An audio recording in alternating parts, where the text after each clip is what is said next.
આગળ વાત ભાવનગરની, જ્યાં પાખંડી ભુવાએ દુષ્કર્મ આચરી અને યુવતીને ગર્ભવતી બનાવી. મહુવા પંથકની યુવતી સાથે ભુવાએ દુષ્કર્મ આચરી ગર્ભ રાખી દીધો. પિતૃ નડતરના ઉકેલ માટે આવેલા ભુવાએ યુવતીને સાથે દુષ્કર્મ આચર્યું હતું. ત્યારે દુષ્કર્મ બાદ ભુવાએ તેના પરિવારને મારી નાખવાની ધમકી આપી હતી. યુવતી ગર્ભવતી હોવાની જાણ થતાં ભુવાનો ભાંડો ફૂટ્યો છે. બગદાણા પોલીસ સ્ટેશનમાં ભુવા વિરુદ્ધ ફરિયાદ નોંધાઈ. પોલીસે સમગ્ર મામલે તપાસ હાથ ધરી.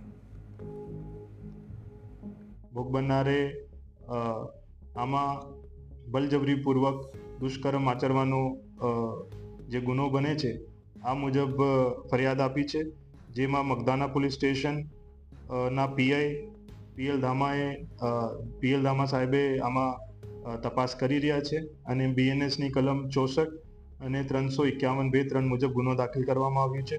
આમાં જે આરોપી છે એની તપાસ અત્યારે ચાલુ છે.